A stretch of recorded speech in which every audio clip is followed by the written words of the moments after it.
Ahora vamos a ver las leyes de Kepler. Kepler era ese señor que está ahí tan elegante, ¿verdad? Les recomiendo, creo que el capítulo 2 de la serie de Cosmos original, la de Carl Sagan. Cuenta la historia de Kepler y su tormento por tratar de explicar el movimiento de los planetas en base a los sólidos perfectos. Y entonces, pues él, como muchos de la época, que por cierto era religioso, pues tenía la idea de que Dios había hecho el universo perfecto y que todo tendría que ser perfecto la geometría de los griegos, ¿no? Y pues no le daban al Señor las cuentas.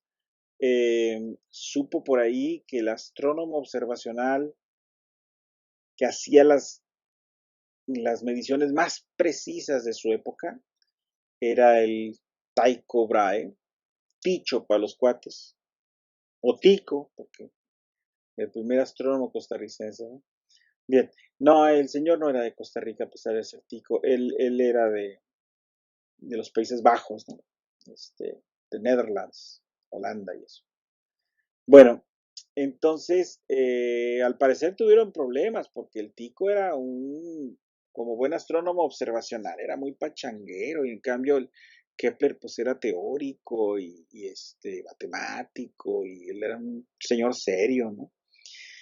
Total que hasta que se muere el tico, Kepler batalló un poco y tuvo acceso a sus datos, que efectivamente eran los mejores datos observacionales que había de la época.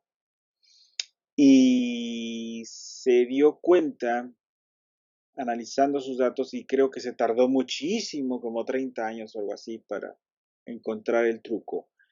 Se dio cuenta de que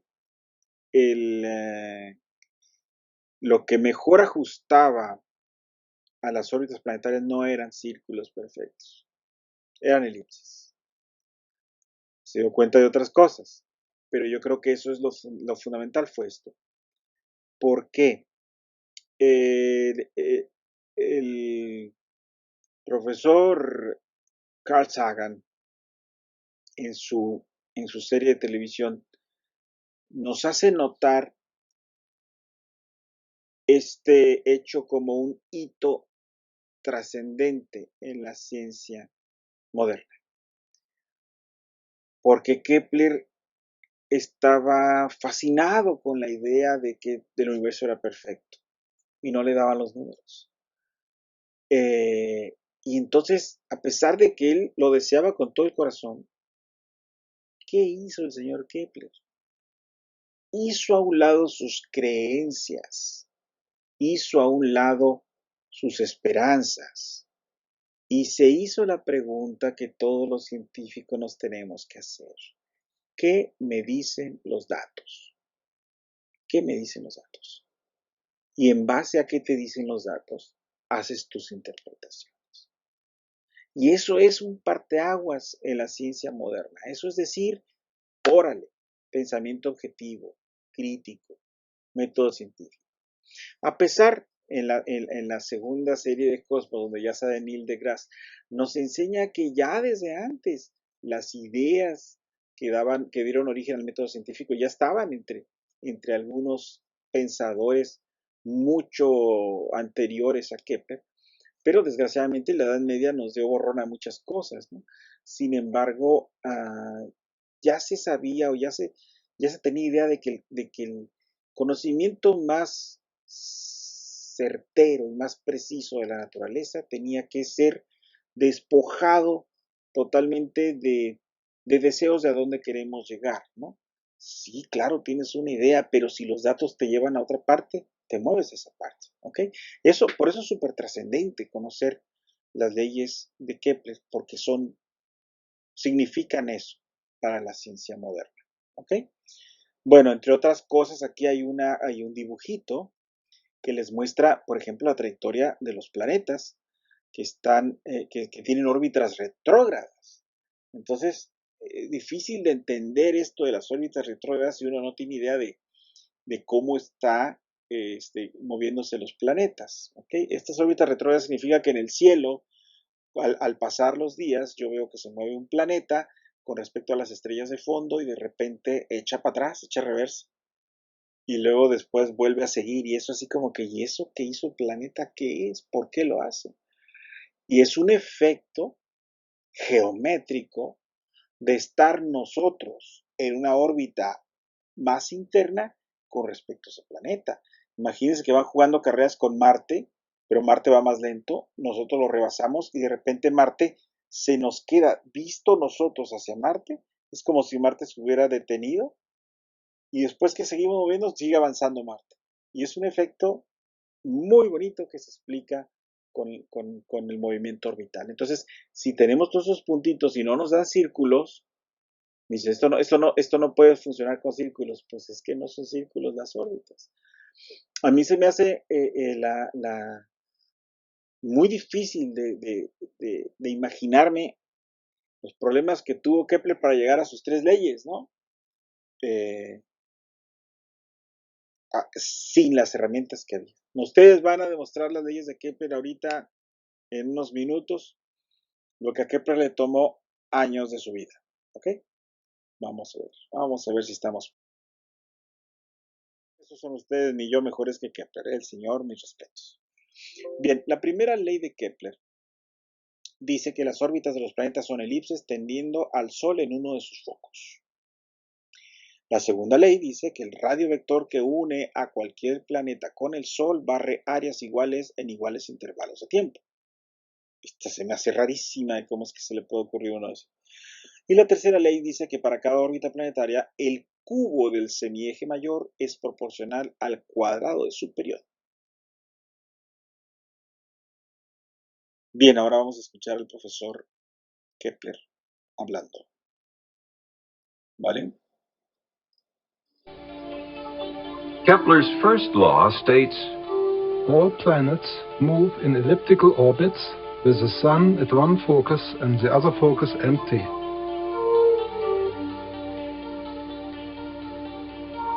applied to Earth satellites, the center of the Earth becomes one focus, with the other focus empty. For circular orbits, the two foci coincide.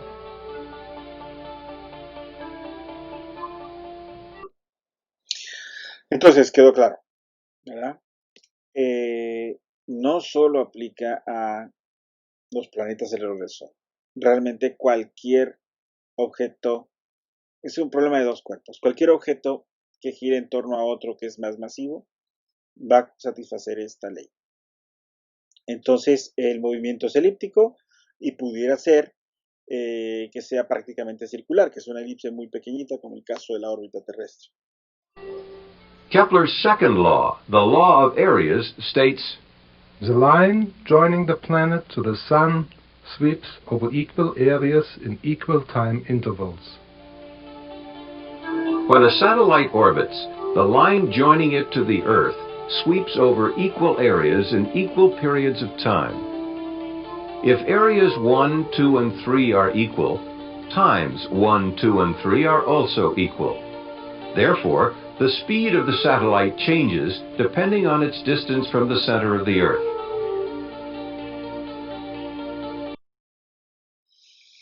Entonces, esto implica que cuando está más cerca el objeto que orbita del foco donde está orbitando, pues va a moverse más rápido, ¿no? O sea, barre un área en menos tiempo y bueno, cuando está más alejado, pues se tarda más en moverse. Es una relación que podemos entender en cuanto a la velocidad y que más o menos tendríamos claro pensando en que la fuerza es mayor cuando estamos cerca del objeto, de la fuente, por ejemplo, del Sol o en este caso del planeta Tierra, ¿no? El satélite con el planeta Tierra.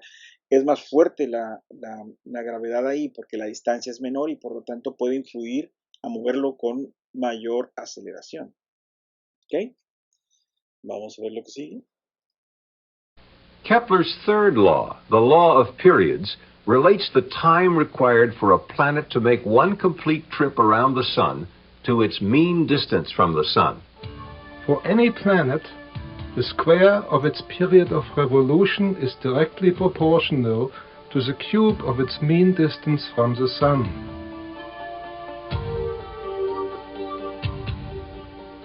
Applied to Earth satellites, Kepler's third law explains that the farther a satellite is from the Earth, the longer it will take to complete an orbit, the greater the distance it will travel to complete an orbit, and the slower its average speed will be.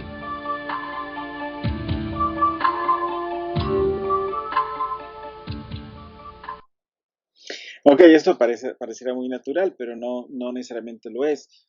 Me refiero a parecer así como que muy lógico. Mientras más lejos estás, más tardas en dar una vuelta. Y dices, pues sí, porque pues, vas a recorrer más distancia. Pero no solo es eso. En el caso, piensen, por ejemplo, que en el movimiento angular, ¿no? Cuando hablamos de una velocidad angular constante, por ejemplo, en un disco de estos, un disco que está dando vueltas, ¿no? Como los que resolvimos en los capítulos anteriores, la velocidad tangencial de lo que está más lejos es más grande, es más alta, porque el radio es más lejos y la omega es constante. Y aquí estamos hablando, la omega no es constante. La omega va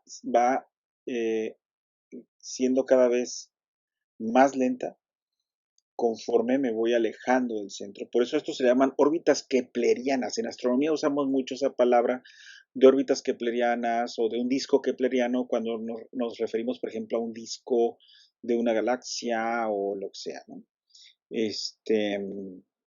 Que bueno, eso también tiene otros interpretaciones.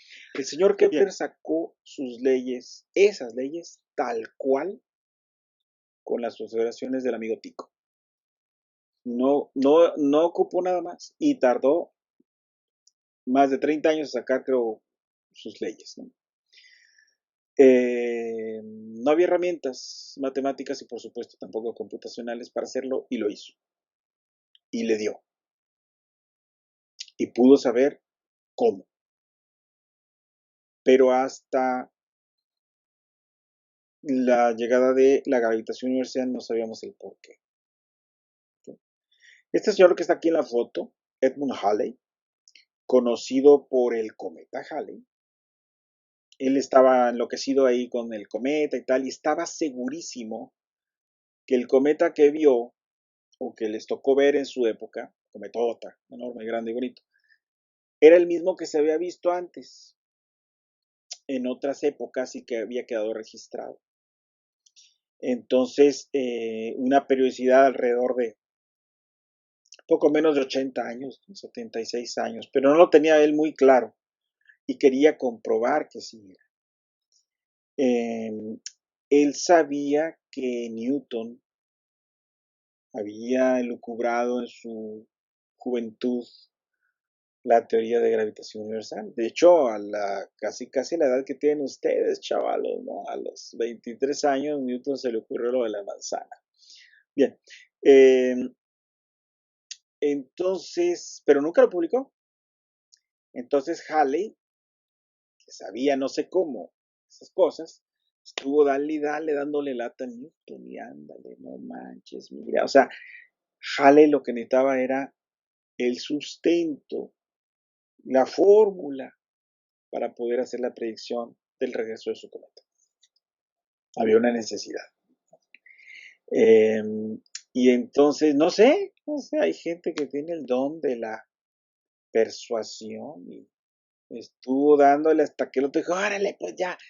Y publica entonces Newton los Principia. Los Principia son un par de librotes en donde saca todo acerca de la gravitación universal, saca, de hecho, para poder sacar cosas de ahí, tuvo que inventar el cálculo, aunque hay por allá anécdotas de que si Leibniz o Newton, quién fue primero, el huevo o la gallina, ¿no? Para evitar los problemas decimos que los dos inventaron el cálculo, ¿no? Pero bueno, anyway, el caso es que tuvo que hacer cosas que no se habían hecho antes para poder explicar el rollo de la gravitación universal y demostrar muchas cosas con geometría.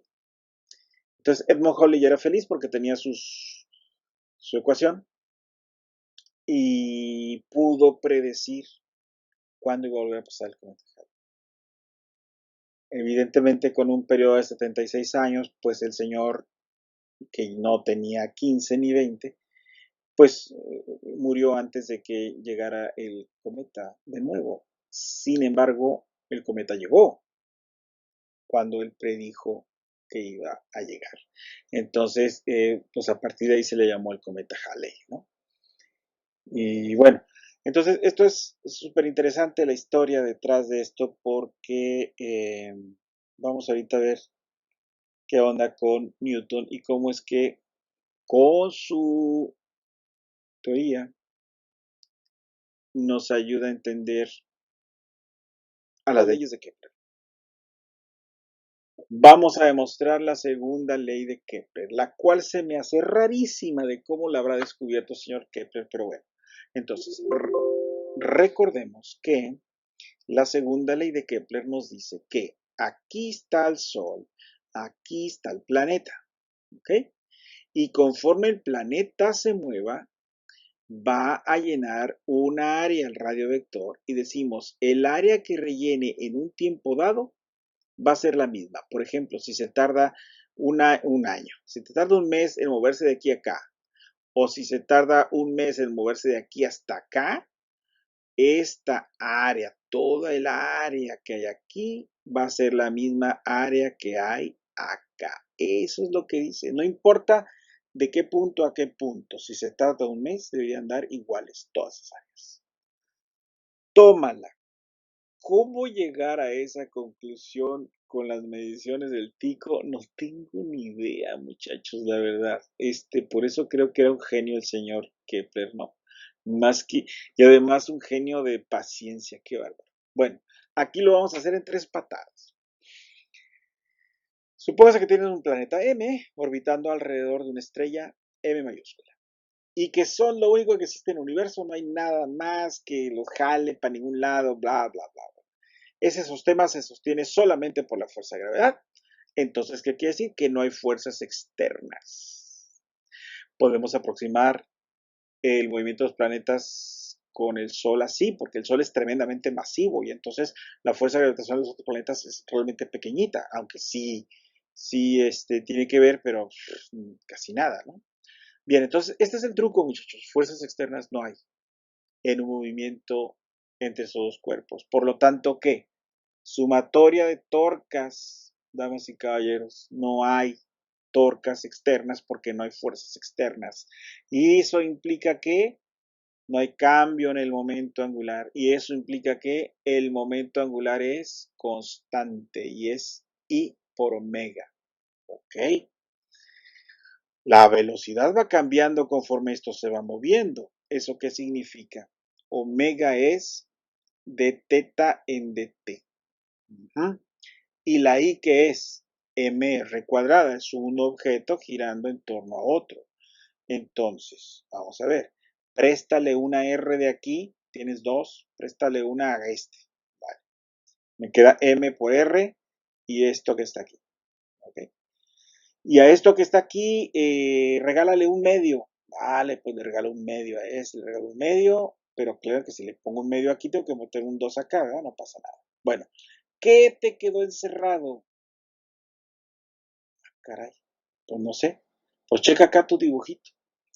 Tienes R de teta, ¿se acuerdan? Es este trozo. ¿Ok? R es esta distancia. Ah, caray. ¿Y un medio? ¿Qué es? El área de un triángulo.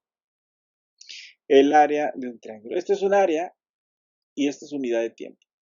Entonces lo que aquí estamos encontrando es que todo esto es el diferencial, todo esto es el triangulito, un triangulito, un D triangulito, ¿no? Ese es un delta área.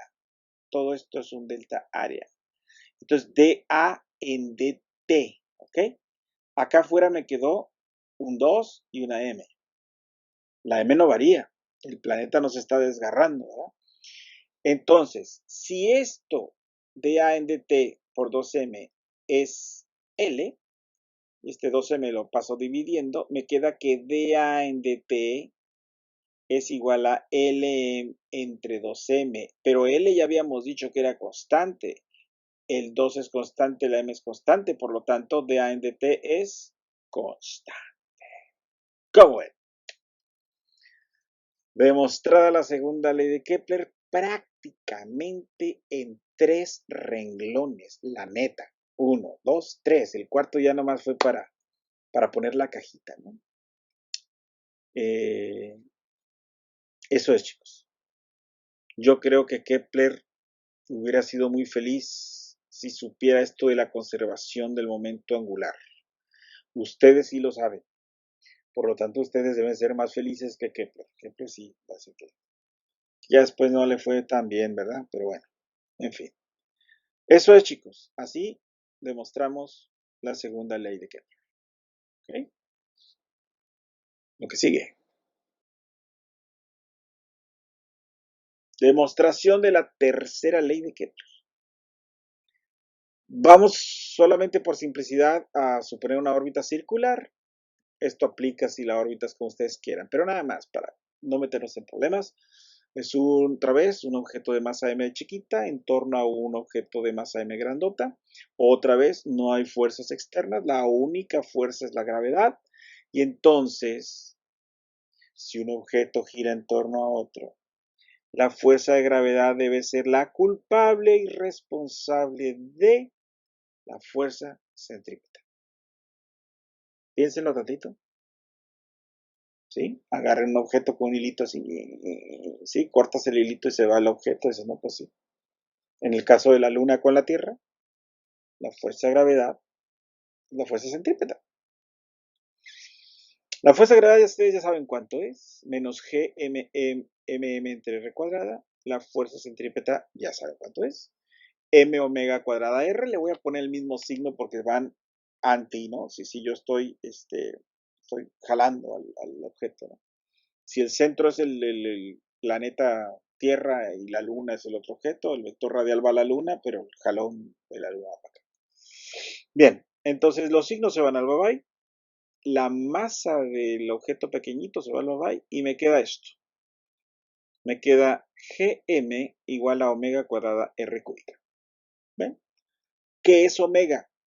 Acuérdense, omega es la velocidad angular. Y si es un círculo, la velocidad angular es constante, que es 2pi entre t. 2pi entre t, es decir, toda la vuelta entre el periodo. ¿Okay? Eso al cuadrado. Vale. Entonces, tomo la t cuadrada y me la llevo a la izquierda. Tomo el 2pi cuadrado, que sería un 4pi cuadrado, y me lo llevo a la izquierda y dejo solito el r cúbica. ¿Y qué tengo? Tengo t cuadrada, una constante y r cúbica. Y ya está demostrada. R cúbica es proporcional al t cuadrada. O si lo quieren ver de otra manera, R cúbica entre t cuadrada es una constante. Eso es la tercera ley de Kepler. Y es una constante muy bonita. Esta constante es G, que es constante universal. M, que sería la masa del objeto central, por ejemplo, la masa del Sol. Y ya está, 4pi. No hay nada cosa más constante que 4pi, ¿verdad? Entonces quiere decir que para una estrella dada, toda esa constante es la misma. Para todo nuestro sistema solar, toda esa constante es la misma. Si checan el dato, para todo el sistema solar, R cúbica entre T cuadrada es constante. A ver, ¿qué significa? Que para cada uno de los planetas, R cúbica entre T cuadrada es constante. A ver, entonces, si yo conociera, y se puede saber, luego después en una borrachera les digo cómo, pero si yo conociera la distancia entre la Tierra y el Sol, le llamo una unidad astronómica, 150 millones de kilómetros. Si yo ya la conozco, por otro método, y sé que la Tierra tarda un año en dar la vuelta, entonces para esas unidades, una unidad astronómica y un año, esta constante es 1, porque aquí sería 1 al cubo entre 1 al cuadrado. ¿Ok? Y ahora ahí les va. Si ustedes ven que un planeta como Venus, que le da vueltas al Sol y nosotros vemos al atardecer o al amanecer, si vemos que ese planeta está, tarda en dar una vuelta completa de un extremo a otro de su órbita, tarda 200 días, ¿no? Que es como 0.8 años, o no sé qué, pues ya está, muchachos. Pueden conocer la distancia del planeta Venus si son capaces de medir el tiempo en años. Pueden conocer la distancia en unidades astronómicas. Y la distancia a Marte y la distancia a Júpiter. Y no necesariamente, no necesito ver que dé toda la vuelta, con que dé un pedazo de vuelta. Y ya soy capaz de sé matemáticas, soy capaz de saber cuánto va a tardar en dar toda la vuelta completa.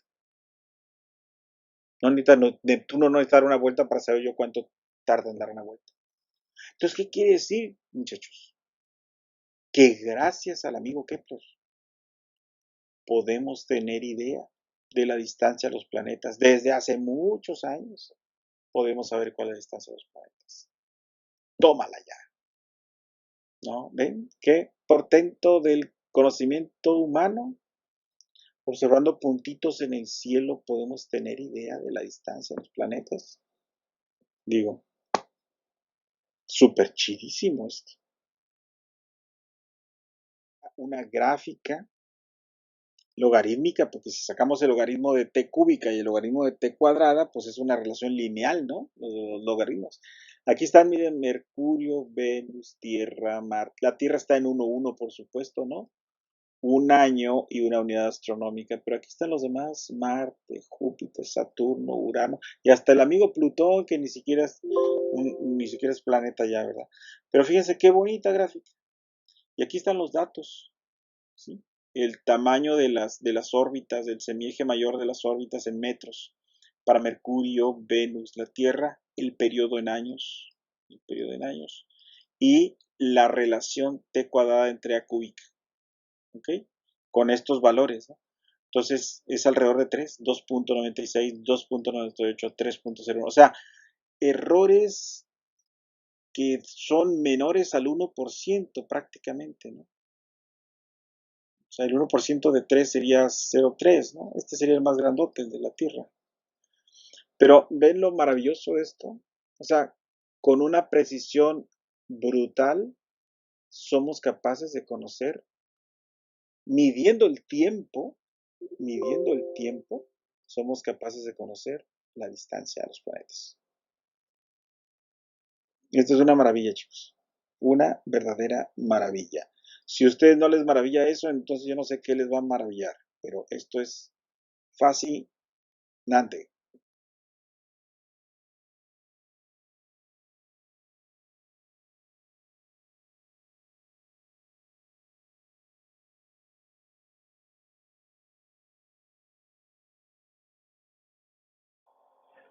Bien, se me borró la parte de video donde empezaba a explicar la demostración de la primera ley de Kepler, pero bueno, vamos a empezar por la definición de momento angular. L es igual a R cruz P.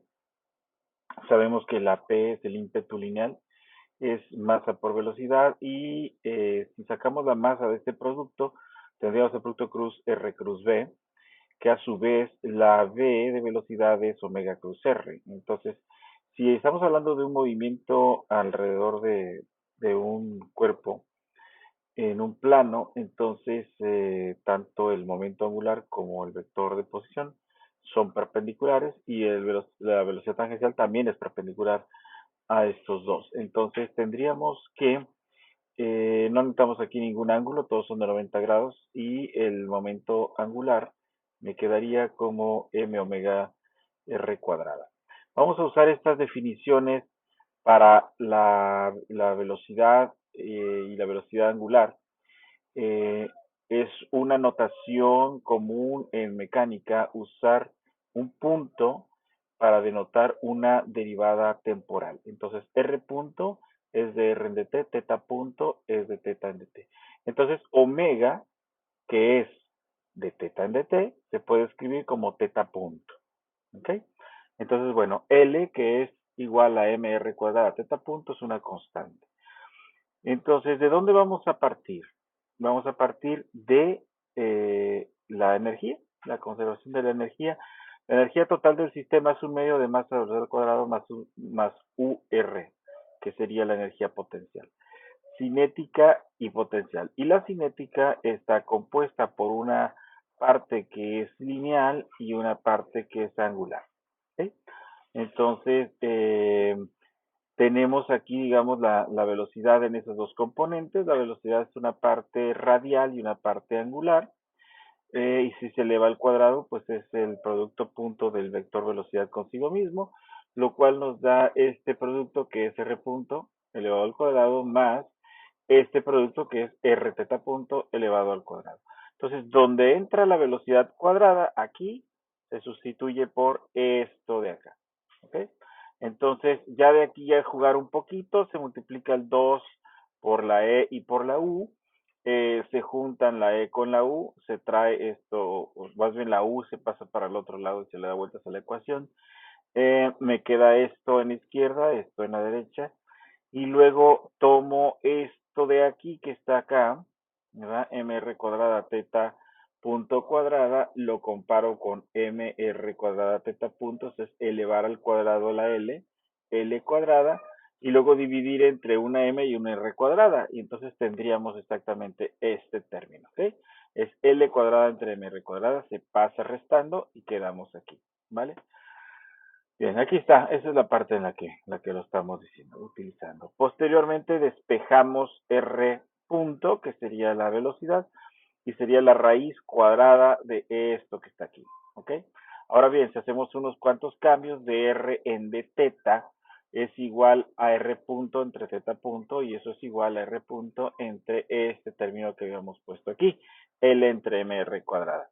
Entonces, R punto es toda esta raíz. Bueno, pongamos R punto aquí arriba, entonces dr en de teta es esta raíz, dividido entre L entre MR cuadrada, y posteriormente hacemos que se metan estas variables, la R cuadrada que está acá arriba, porque está por ahí, el tortilla estaría arriba, la voy a pasar dividiendo, y queda 1 entre R cuadrada por dr en de teta, y el resto es la raíz, y tanto la L como la M entran como cuadráticas dentro de la ecuación, se matan aquí en este caso, y en este otro caso, pues mata una de arriba y se queda otra arriba, y queda el L cuadrada abajo.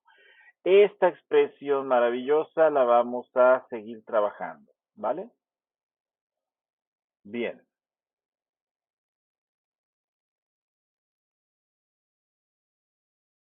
Acuérdense que lo que queremos demostrar es que esto es una elipse, ¿sí? O sea, que la cuestión que me va a dar va a ser la de una elipse. Entonces, esta es la expresión a la que llegamos hace rato. No he hecho nada. Entonces vamos a hacer algunas definiciones. Nosotros sabemos que la U, vamos a quitarle todas las constantes y ponerlas como si fuera una A. Una A es una constante GM, ¿no? GM, no sé qué. Bueno, eso no va a variar, ni la G ni las M. Entonces es una constante dividida entre R negativo. Eso es la U. Vamos a definir esta variable que es sigma como 1 entre R. Entonces R es 1 en sigma. Y de R en de teta, pues sería, ¿qué creen ustedes, no? Menos 1 en sigma cuadrada de sigma en de teta. Déjenme echar un poquito de azar.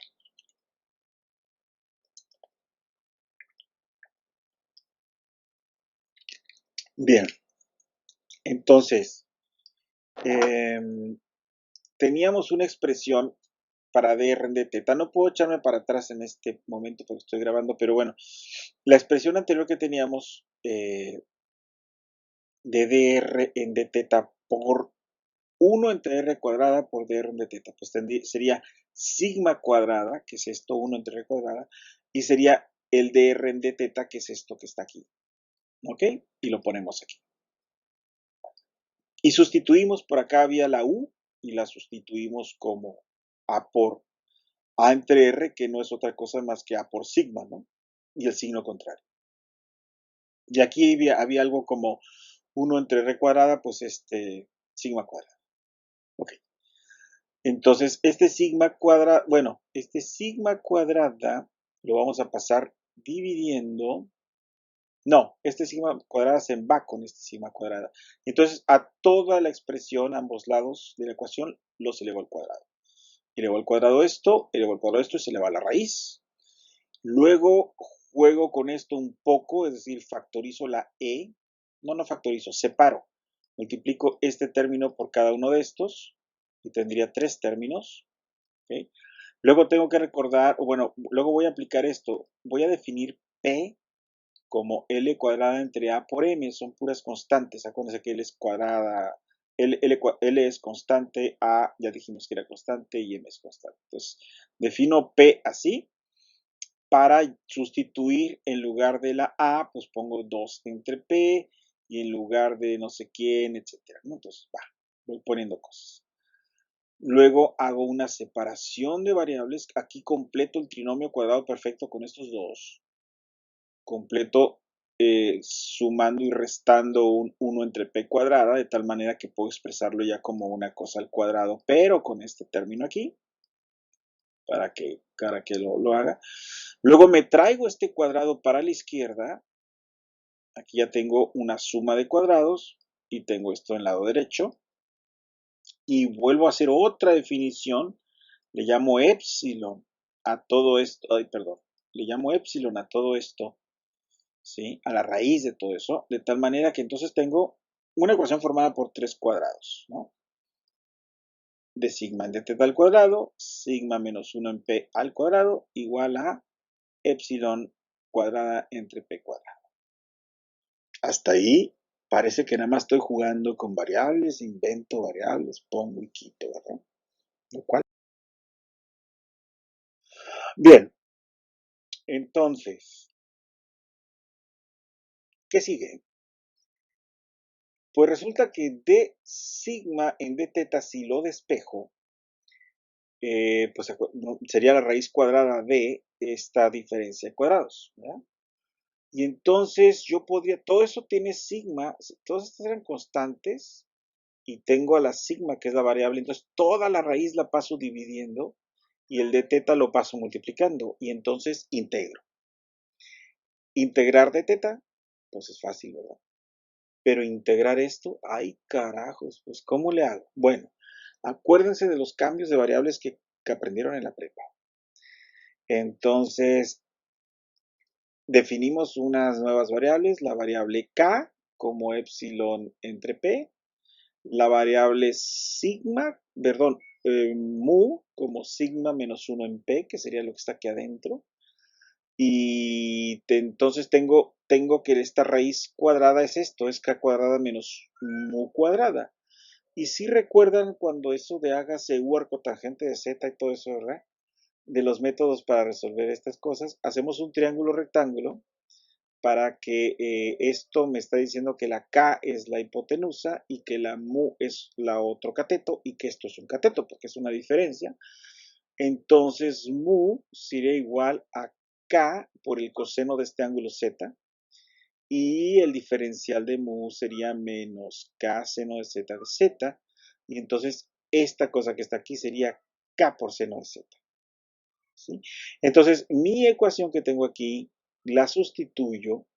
¿Sí? Esto en lugar de sigma y de mu es lo mismo, entonces, porque es la derivada de una constante. Entonces pongo aquí el de sigma, que es el de mu, k coseno, perdón, menos k seno de z es el de mu, que aquí está, y pongo el k seno z, que es la raíz, aquí abajo, aquí está la raíz, y se me van todos. Me queda menos z igual a la integral de dθ, pues menos z es menos θ, ¿sí? Entonces me voy, ya una vez que la resolvimos, vamos para atrás. Entonces mu es el coseno de menos t de z, pues es el coseno de menos θ, y el coseno es lo mismo, positivo y negativo. Sigma igual a 1 en p es epsilon entre p por el coseno de θ, y da lo mismo el coseno de θ que el coseno de z. Y entonces sigma es esto que está aquí y lo despejo porque sigma es 1 entre R y entonces saco el recíproco de esta expresión y chazán, llegué a esta maravilla. Ah, caray, ¿qué pasó? ¿Qué pasó? ¿Qué pasó? Pues pasó que llegamos a que R es igual a P entre 1 más epsilon coseno teta. Y si ustedes son como yo, pues a lo mejor no saben que eso es una elipse. Entonces, tendríamos ahora que demostrar que eso es una elipse para que ustedes estén convencidos de que efectivamente, de dónde partimos, del asunto de las energías y que no sé qué, de por allá, la conclusión es que es una elipse el movimiento. ¿Okay? Todo esto aquí es para convencerlos que efectivamente es una elipse. Partimos de aquí, hacemos x igual a r coseno de teta más una constante, y igual a r seno de teta, y entonces hacemos las sustituciones, ¿sí? Primero movemos todo, mandamos esto para la izquierda multiplicando, luego quito, dejo la r sola, mando esto para el otro lado y elevo al cuadrado ambos términos, aquí los elevo al cuadrado, hago unas sustituciones, hago una c igual a epsilon p por 1 menos c cuadrada y hago una a igual a p por esto mismo. Y entonces en vez de poner la epsilon, pues pongo en vez de poner esto del coseno, pues trato de usar estos términos, ¿no? Esto elevado al cuadrado, pues es re coseno teta. R coseno teta es x menos c. X paso la c para acá y me queda r coseno teta, ¿no? Que sería esto y esto. Entonces pongo x menos c. Entonces sería epsilon por x, epsilon por c sería esta expresión que está aquí. Y luego juego con esta y esta de acá. Si la suman van a ver que podemos llegar a que eso es esto de aquí. ¿Sí? Si jugamos con estos dos van a encontrarlo sin ningún problema y entonces pasamos a esta parte. Esto es A y esto es esto y entonces la epsilon es C entre A. Si se fijan, si divido C entre A se van los términos y me queda epsilon. Y entonces esto también es cierto, la R cuadrada es R coseno, R cuadrada coseno cuadrado más R cuadrada seno cuadrado, que es esto que está aquí. Lo sustituyo, en vez de R pongo esto, esta la dejo igual, y entonces, pues aquí desarrollo el binomio, el trinomio cuadrado perfecto que está aquí, desarrollo este trinomio que está acá, se me van dos cosas que son iguales, reacomodo lo que tenga x lo mando para la izquierda, lo que tenga y también, y lo que no tenga ninguna variable lo dejo en la derecha. Factorizo la a cuadrada y me queda esta expresión, y resulta que esto está también de este lado. Lo mando, divido toda la expresión entre a cuadrada menos c cuadrada y me queda a x cuadrada entre a más y cuadrada entre a cuadrada menos c cuadrada igual a 1. Y defino a la b cuadrada como esta diferencia de cuadrados y me queda esta expresión. Entonces, moraleja, sí era cierto que esto de aquí era la ocasión de la elipse. ¿Okay? De hecho, esta es la forma general de las cónicas. Y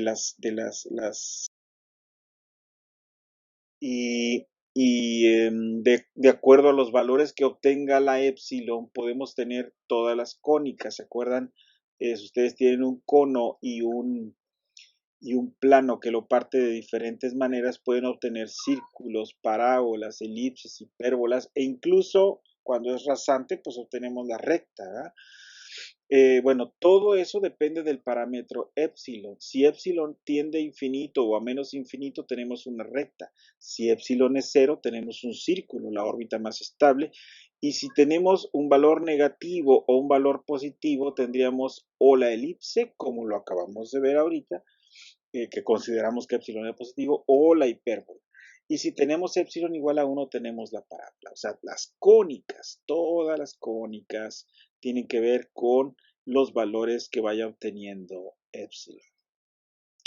¿Y saben qué pasa con nuestro amigo epsilon que teníamos nosotros? Que depende de la energía. Epsilon depende de la energía. Entonces, chicos, no solo demostramos la primera ley de Kepler, podemos generalizar la primera ley de Kepler, no decir que la órbita es una elipse, decimos que la órbita es una cónica. ¿Y qué cónica es? Va a depender del equilibrio de las energías cinética y potencial. Cuando ustedes tienen un movimiento en el cual la energía potencial es mayor que la cinética, tiene una órbita cerrada. ¿Sí? O sea, tienen un cometa periódico, tienen un planeta, tienen un satélite. Pero si tiene una energía cinética muy alta, más alta que la potencial, entonces su objeto vendrá y se irá. Y por eso tenemos cometas que no son periódicos. Tenemos cometas que tienen órbitas hiperbólicas, cometas que tienen órbitas parabólicas, ¿sí? Que no son atrapados por el Sol, pasan una sola vez y no los volvemos a ver. ¿Ok? Y tenemos también los cometas y evidentemente los planetas que tienen menor energía cinética y entonces están condenados a estar orbitando. Esto es maravilloso, esto es muy bonito, esto es entender esto de las órbitas en base al cálculo nos permite ver más allá de lo que vio nuestro gran amigo Kepler. ¿Sí? Y bueno, aquí sí el cálculo fue más engorroso y yo lo presento como si ya supiera qué hay que hacer, pero evidentemente llegar a hacer esta demostración, pues cuando uno no tiene idea por dónde, pues se puede tardar un buen rato, ¿no? Pero tenemos las herramientas, ustedes tienen las herramientas para entender lo que nuestro amigo Kepler tardó un chorro en entender y que fue fascinante y fue maravilloso y fue muy importante para la ciencia. Ustedes tienen las herramientas matemáticas y las herramientas físicas para entender lo que está pasando y poder hacer predicciones. Si ustedes trabajan en una empresa de satélites de telecomunicaciones, ustedes podrían calcular las órbitas, calcular, por ejemplo, un problema hermoso es ¿dónde tengo que poner un satélite para que siempre esté viendo mi país, mi ciudad, mi pueblo? Tenerlo siempre ahí. Se llaman órbitas geoestacionarias. Y si yo quiero tener comunicaciones entre dos pueblos o varios pueblos de una región en particular, necesito que ese satélite esté siempre ahí, que no esté perdiéndose cada media hora a ver en dónde, como la Estación Espacial Internacional. Entonces, podemos encontrar eso con lo que ya saben ahora ustedes. Pueden hacer esos cálculos, ¿ok? Y esto es genial, maravilloso, fascinante. Bien, lo que acabo de decirles ahorita con la demostración de la primera ley de Kepler es esto, ¿no? Un satélite que gira en torno a la Tierra en una órbita circular varía constantemente sus energías, pero lo hace de manera tal que la suma permanece constante. Y entonces aquí tienen la energía potencial, lo que les decía de la tercera ley de Kepler, ¿no? Y entonces lo que encontramos es que la energía cinética es menos un medio de la U, y entonces E total es igual a un medio de U. Aquí está un poquito la grafiquita de eso y tal. Aquí, esto que está acá, creo que tiene que ver con órbitas. Lo acabo de encontrar hace ratito. Pero la pelusa me está molestando mucho. Pelusa, bonita, cálmate, bonita. Yo creo que estoy alterando su ciclo circadiano. Bueno, entonces, este sitio me parece que es para calcular órbitas. No me acuerdo. Pero bueno, chequenlo a ver para qué era. Si los puse aquí fue por algo, seguramente. vientos.